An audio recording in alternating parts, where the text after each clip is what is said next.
Get a job and stop being a leech, my daughter-in-law Ashley said, loud enough that even the neighbors could have heard her if the windows had been open.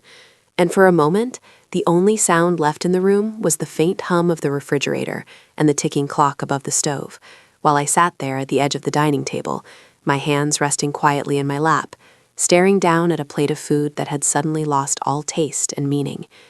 Daniel didn't say a word. Not then, not when it mattered. He just shifted slightly in his chair and reached for his glass like this was just another uncomfortable moment he'd rather sip his way through than confront. And I remember thinking how strange it was that the boy who once clung to my hand crossing the street now couldn't even look at me across a table. I had come over that evening because Ashley insisted, said it was family dinner, said it would be nice to spend time together, and I believed her because I still wanted to believe there was something left of the family I had spent decades building piece by piece, paycheck by paycheck, meal by meal. But the warmth I expected never arrived. It never even tried to. Instead, there was this thin layer of politeness stretched too tight over something colder underneath, something I had felt growing for months but hadn't wanted to name. The house smelled like roasted chicken and rosemary, the same way mine used to on Sundays, and for a brief second when I first walked in, I almost felt like I was stepping back into a life that still belonged to me. But that feeling didn't last long, not once I noticed how Ashley avoided my eyes, how Daniel checked his phone more than he spoke, how every word exchanged felt measured, careful, like I was an outsider being tolerated rather than a mother being welcomed. I replay her words in my mind even now, the way she said leech, sharp and clean, like she had been holding on to it for a long time, waiting for the right moment to finally let it land. And I wonder how many times she had thought it before she ever said it out loud. How many quiet conversations had happened between her and my son that I was never a part of. How many decisions about me had already been made without me even knowing they were happening. I didn't defend myself. I didn't raise my voice.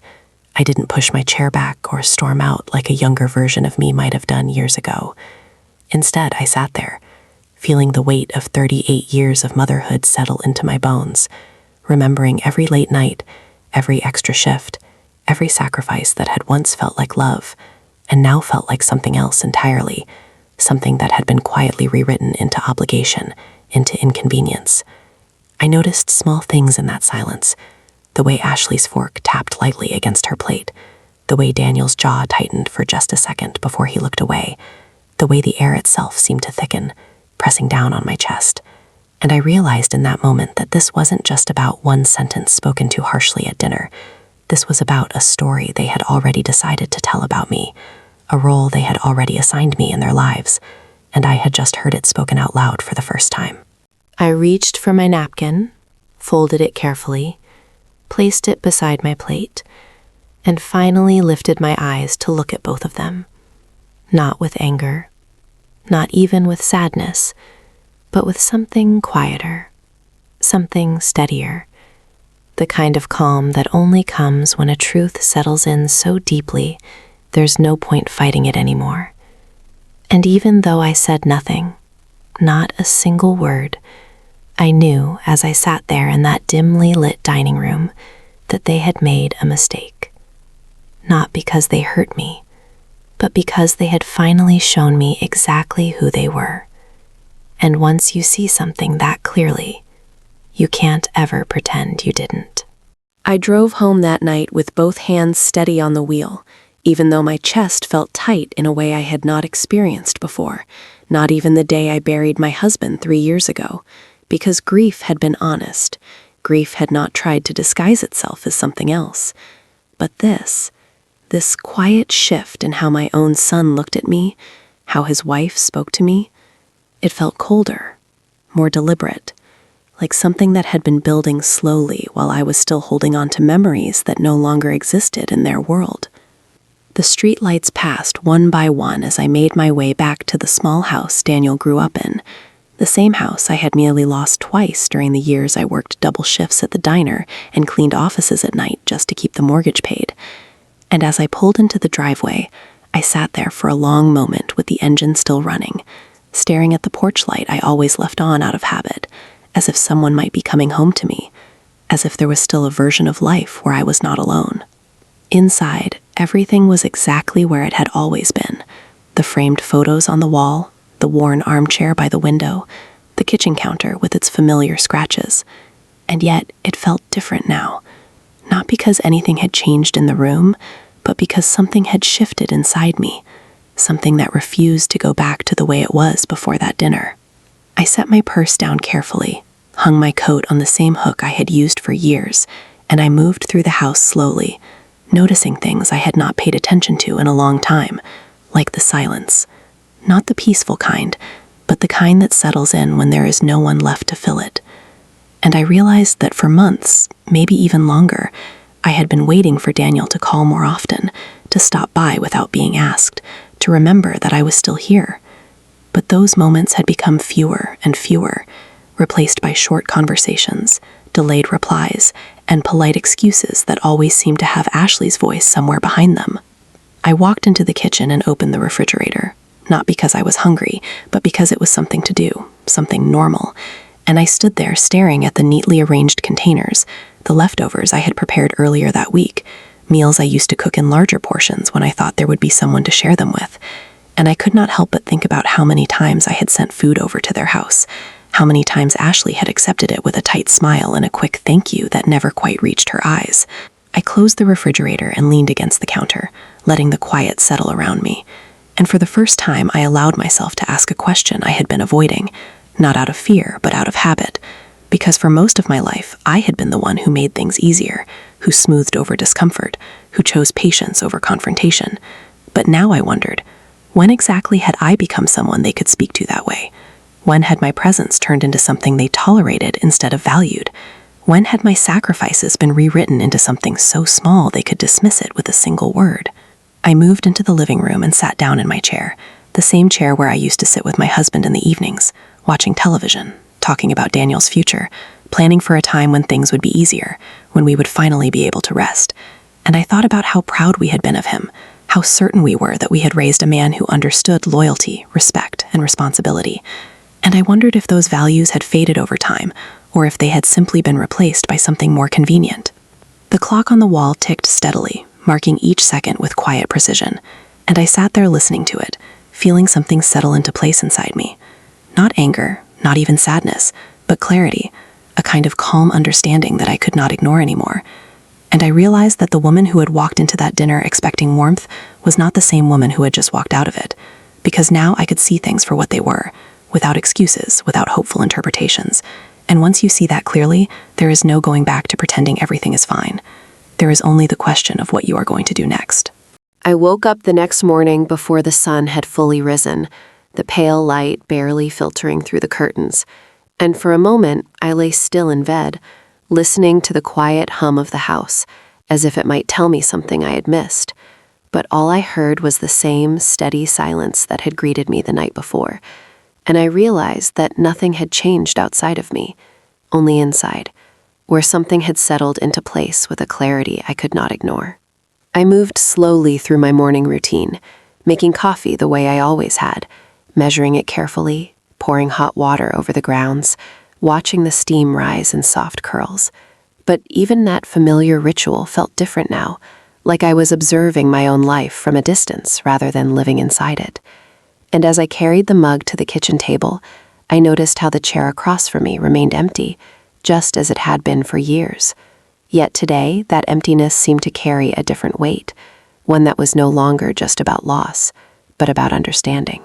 I thought about the small things that had happened over the past year, moments I had brushed aside at the time because they seemed too insignificant to question, like the way Ashley would correct me in front of others with a polite smile that did not quite hide the edge in her tone, or how Daniel had started making decisions without calling me first, even about things that once would have naturally included me.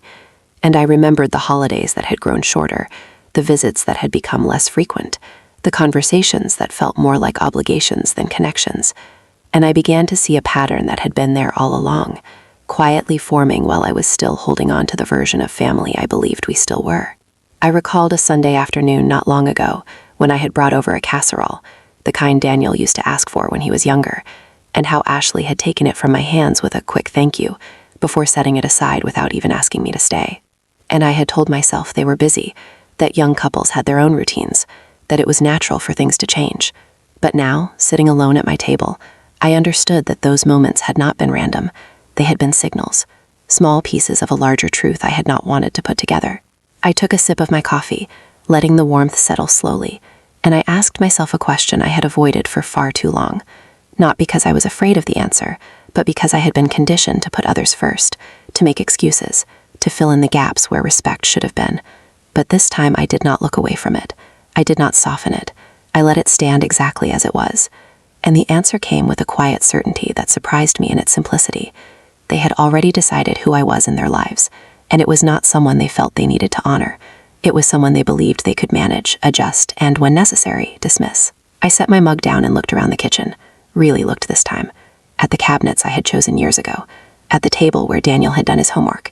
At the doorway where I used to stand waiting for him to come home from school.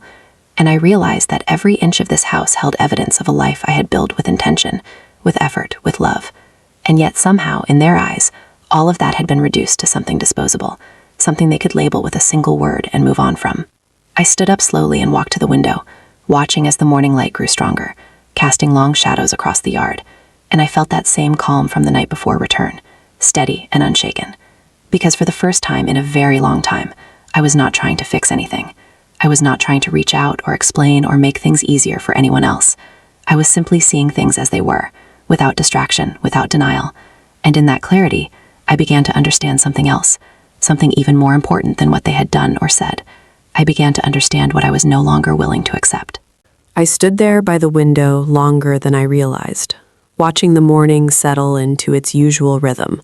The mail truck passing by at exactly 9:15, the neighbor across the street walking his dog the same way he did every day.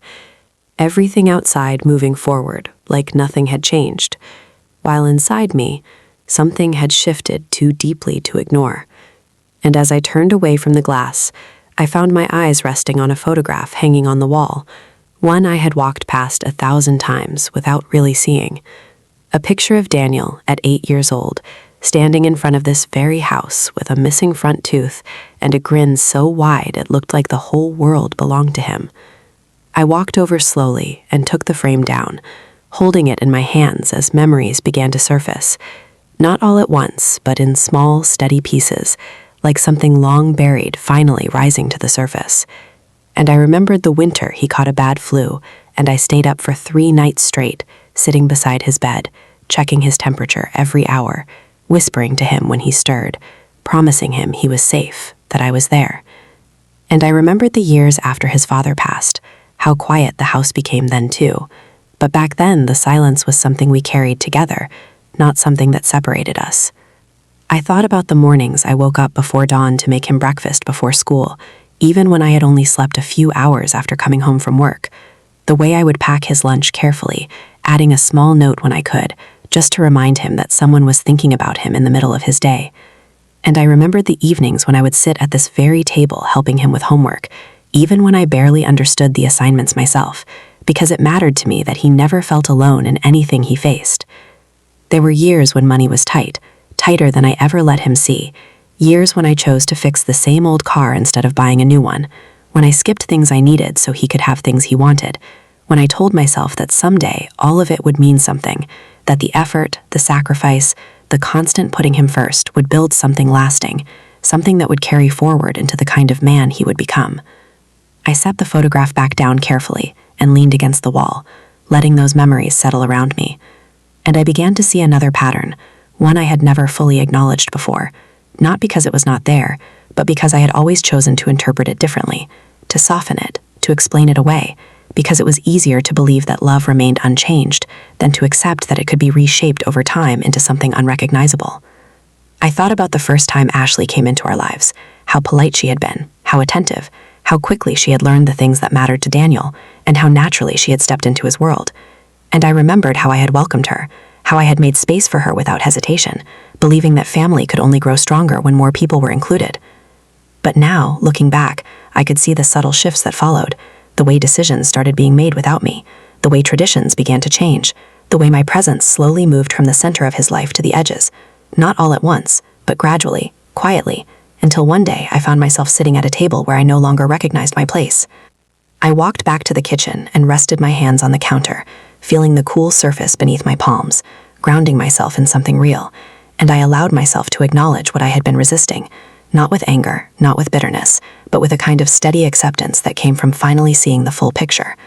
Because the truth was not just in what Ashley had said, or how Daniel had stayed silent. The truth was in the accumulation of years, of choices, of moments where respect had been replaced by convenience, where appreciation had been replaced by expectation, and where I had continued to give without ever stopping to ask whether what I was giving was still being valued. I closed my eyes briefly and took a slow breath, and when I opened them again, there was no confusion left, no lingering question about what had happened or why it had happened, only a clear understanding that the life I had built, the role I had played, and the way I had been treated no longer aligned. And for the first time, I was not thinking about how to fix it. I was thinking about what it meant to finally stop accepting it.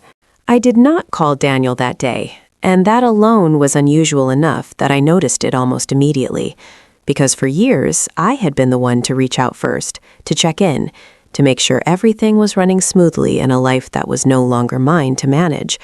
But this time I let the silence sit. I let the distance remain exactly where it was, without trying to close it. And as the hours passed, I realized something else. No one called me either. By late afternoon, the house felt heavier with that realization, not in a way that hurt, but in a way that confirmed what I had already begun to understand.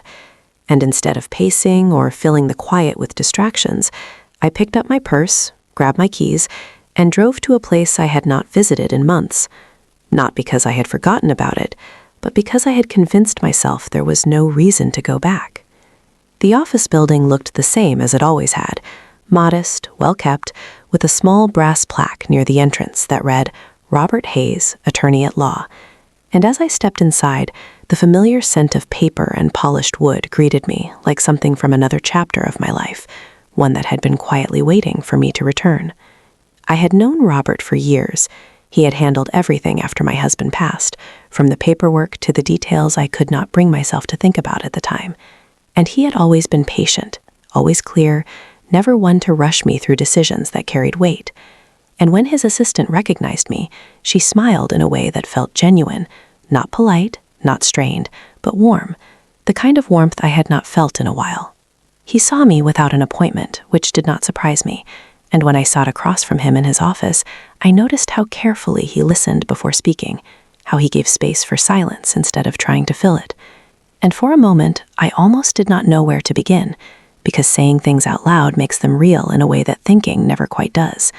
I told him I wanted to review everything, not because I was confused, but because I needed to see it clearly, without assumptions, without the filters I had been using for years.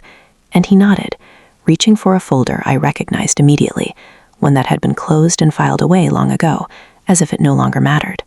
As he placed the documents in front of me, I felt that same steady, calm return, the one that had been building quietly since the night of that dinner, and I began to read, line by line, not rushing, not skipping ahead, just taking in what had always been there, waiting for me to pay attention. There were details I had forgotten, things my husband had insisted on, protections he had put in place, decisions he had made not out of control, but out of care. And as I moved through each page, I began to see something that shifted the weight of everything I had been carrying, because the story I had been told, the one implied by silence and reinforced by small dismissive moments, was not the full story at all. I looked up at Robert, and he met my eyes with a quiet understanding that did not need to be explained. And for the first time since that dinner, I felt something close to certainty, not about what had happened, but about what I now knew, something that no one else had expected me to question, something they had assumed I would simply accept. I closed the folder carefully, resting my hand on top of it for a brief moment, and I realized that this was the first step I had taken that was not about holding things together, not about maintaining peace, but about understanding my own position clearly, without interference, without influence. And as I stood to leave, I thanked him, not just for his time, but for something else, something harder to put into words.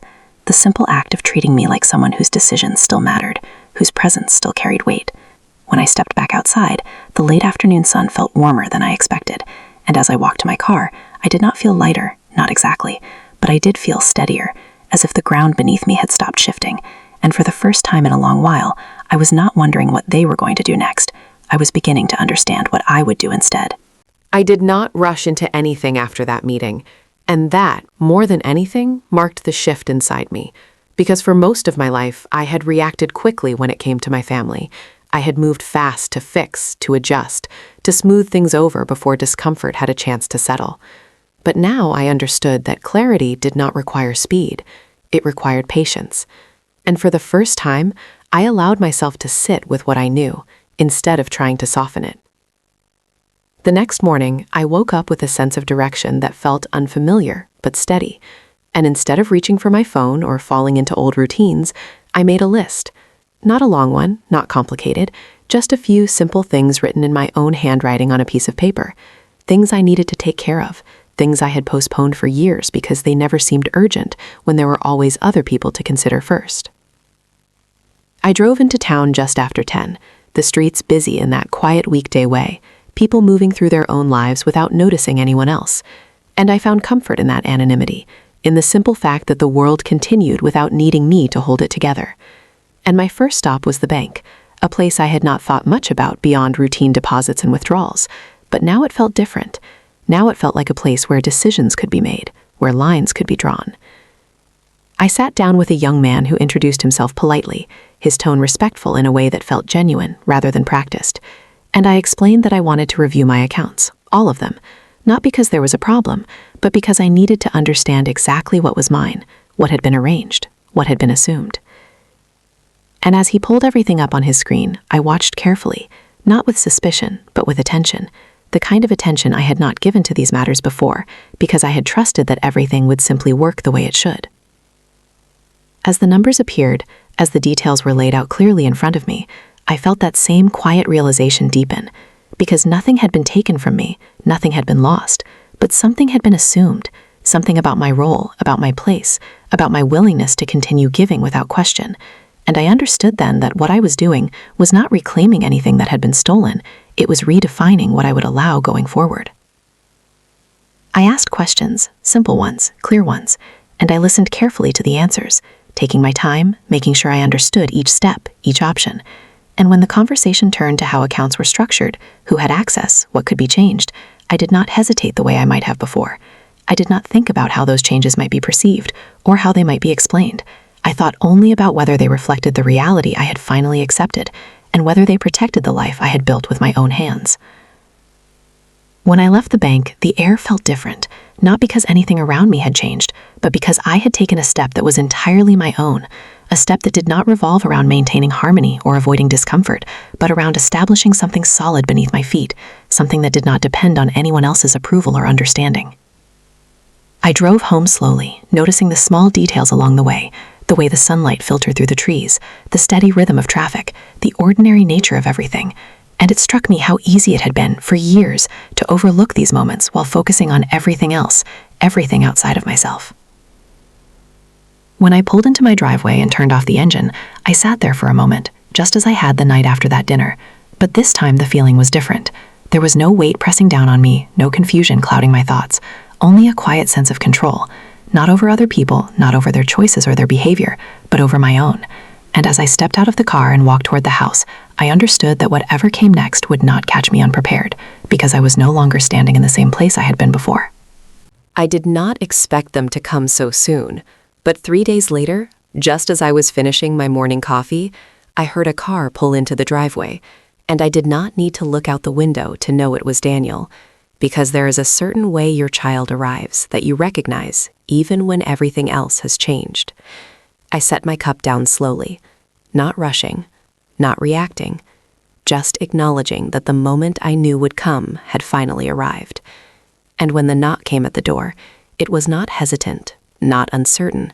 It was firm, almost impatient, as if whatever conversation he had come to have was already decided in his mind.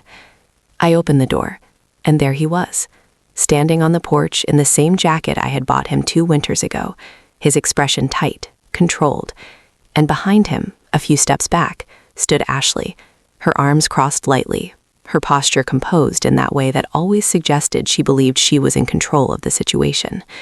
For a brief second, no one spoke, and in that silence, I noticed everything. The way Daniel avoided looking directly at me, the way Ashley's eyes moved quickly across my face, as if measuring something, calculating, And I realized that they had not come to reconnect. They had come with a purpose. Daniel cleared his throat first, stepping inside without waiting to be invited, something he had never done before. And I stepped aside, not because I felt pushed, but because I chose not to make a moment out of something that had already been revealed to me in so many other ways. We moved into the living room, the same room where I had once sat with him after school, where we had celebrated birthdays and quiet holidays. And now it felt like a space being repurposed for something else entirely, something more transactional than familial. Ashley remained standing, while Daniel sat down, leaning forward slightly, his hands clasped together as if he were preparing to deliver something important, something he had rehearsed. And when he finally spoke, his voice carried that same careful tone I had heard at the dinner, the one that tried to sound reasonable while avoiding something deeper. He began talking about practical things, about how the house might be too much for me, about how I should start thinking about making arrangements, about how it would be easier for everyone if I considered moving somewhere smaller, somewhere more manageable. And I listened without interrupting, without reacting, letting each word settle exactly where it belonged, because I had already heard this before, not in the same sentences, but in the same intention. Ashley added small comments here and there, her voice soft but pointed, reinforcing his suggestions, framing them as concern, as practicality, as something being done for my benefit. And as I sat there, I realized how familiar this pattern had become, how often decisions had been presented to me in this way, as if they were inevitable, as if my role was simply to agree. When Daniel finished speaking, there was a pause, the kind that used to signal an opening for me to reassure him, to make things easier, to accept what was being suggested in order to keep the peace. But this time, I did not fill that silence. I let it remain. And when I finally spoke, my voice was calm, steady, not raised, not defensive, just clear in a way that left no room for misunderstanding. I told him I had already reviewed everything, that I understood my situation fully, and that I would be making my own decisions moving forward, not based on convenience, not based on pressure, but based on what was right for me. And as the words settled in the room, I saw something shift in both of their expressions, not dramatically, not in a way that would draw attention from anyone who was not looking closely, but enough that I could recognize it for what it was, a moment where the version of me they had expected did not appear. Daniel leaned back slightly, his brows tightening just a fraction, as if he was recalculating something, while Ashley's posture stiffened, her composure holding, but not as effortlessly as before. And in that quiet exchange, I understood that this was not the end of anything, but it was the beginning of something they had not prepared for, something they had not anticipated. And for the first time since all of this had begun, I was not reacting to their choices. I was standing firmly in my own. The silence after I spoke did not break the way it used to. No one rushed to smooth it over. No one tried to pretend everything was fine. Instead, it lingered, stretching just long enough to reveal what each of us was thinking, but not saying. And I watched Daniel closely, not as a mother hoping to understand her son, but as someone observing a man making calculations he had not expected to make.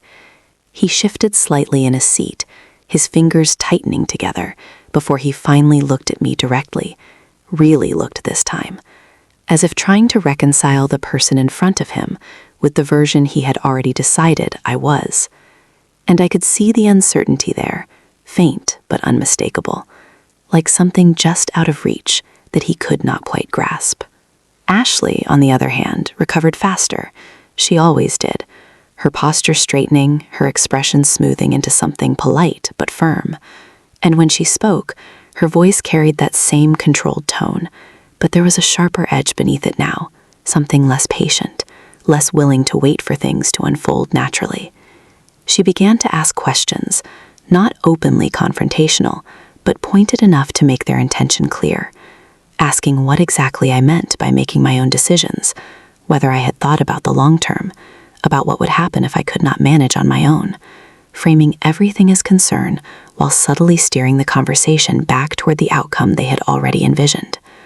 I listened to her without interruption, just as I had listened to Daniel, and when she finished, I responded in the same steady way, explaining that I had taken the time to review everything carefully, that I understood my responsibilities, my options, and my position more clearly than ever before, and that I would not be making any changes based on pressure or assumptions, only on what I had decided for myself. There was another pause, shorter this time, but heavier, and I noticed the way Ashley's expression tightened just slightly at the corners, the way Daniel exhaled quietly, as if something had shifted beyond his control. And in that moment, I understood that this was not just a disagreement. This was a disruption of something they had come to rely on, something they had not realized depended on my silence. Daniel tried once more, his tone softer now, less certain, suggesting that they were only trying to help, that they were thinking about what was best for everyone. And I nodded, acknowledging his words without accepting the premise behind them, because I could hear what was not being said. I could hear the expectation beneath the concern, the assumption that my role was to adapt, to accommodate, to make things easier for them in the way I always had. I stood up then, not abruptly, not to end the conversation, but to shift it, to change the dynamic in a way that did not rely on words alone. And I walked to the small table by the window where I had placed a folder earlier that morning, the same one I had brought back from Robert's office, and I rested my hand on it for a moment before turning back to them. I did not open it. I did not need to, because the weight of what it represented was enough. And as I looked at both of them, I spoke again, calmly, clearly, explaining that everything had already been reviewed, that there were arrangements in place that ensured I would not be dependent on anyone's interpretation of what was best for me, and that those arrangements would remain exactly as they were unless I chose otherwise. I saw it then, the moment when understanding began to replace assumption, when the version of events they had been operating under no longer held. And while neither of them said it out loud, the shift was undeniable. It was in the way Daniel sat back further in his chair, in the way Ashley's gaze lingered on the folder just a second too long, in the way the room itself seemed to settle into a new balance. No one raised their voice, no one argued, but something had been made clear without needing to be stated directly, something that changed the direction of everything that would come next. And as I stood there, steady and composed, I realized that this was the first time in a long while that I was not waiting for them to decide how the story would go, because now, whether they understood it yet or not, that part no longer belonged to them. They did not stay much longer after that, and the way they left told me more than anything they had said while sitting in my living room, because there was no argument, no raised voices, no dramatic ending, just a quiet withdrawal, like people stepping back from something they no longer fully understood. And I walked them to the door with the same calm I had carried through the entire conversation, not out of politeness, but because I no longer felt the need to prove anything through reaction. Daniel paused for a moment on the porch, his hand resting lightly on the railing as if he wanted to say something more, something that might bridge the space that had opened between us. But whatever thought crossed his mind did not become words, and instead he gave a small nod, the kind that felt more like acknowledgement than connection, before turning toward the car where Ashley was already unreadable as she adjusted something in her bag without looking back. I closed the door gently after them, the soft click echoing through the house in a way that felt final but not heavy. And I stood there for a moment in the entryway, not listening for the sound of their car leaving, not replaying the conversation in my mind the way I might have done before, but simply allowing the stillness to settle around me. I moved back into the living room and sat down in my chair, the same chair that had held years of quiet evenings, and I let my hands rest calmly in my lap, noticing how steady they felt, how different that steadiness was from the tension I had carried for so long without fully recognizing it. There was a time when I would have questioned everything after a moment like that, wondering if I had been too firm, too distant, too unwilling to bend. But that impulse did not come this time, and I understood that the absence of that doubt was not indifference. It was clarity, the kind that does not argue with itself because it already knows where it stands. I thought about Daniel, about the boy he had been and the man he had become, and I realized that both of those truths could exist at the same time without canceling each other out, that love did not require me to accept everything that came with it, and that distance did not erase what had been. It simply redefined what was possible now. I glanced toward the window, where the afternoon light had begun to shift, stretching longer across the floor, and I noticed how the house no longer felt like a place I was waiting to be pushed out of, but a place I was choosing to remain in, not out of habit, not out of attachment alone, but out of a decision that was entirely my own. The folder still sat on the table where I had left it, untouched since they walked in, and I looked at it for a moment before looking away again, because I did not need to open it to remind myself of what it represented. I had already internalized that, already understood the position I held and the choices that came with it. As the day moved forward, I found myself doing small things around the house, not to distract myself, but because they were mine to do, because they belonged to the life I had built and was now fully present in again. And with each simple action, each quiet moment, I felt something settle deeper into place, not a sense of victory, not even relief, but a quiet certainty that whatever came next, it would not be shaped by assumptions made without me. It would not be guided by expectations I had not agreed to. It would come from a place I had finally claimed for myself. And as the evening light began to fade, I realized that for the first time in a long while, I was not waiting for anything to happen. I was simply ready for whatever did.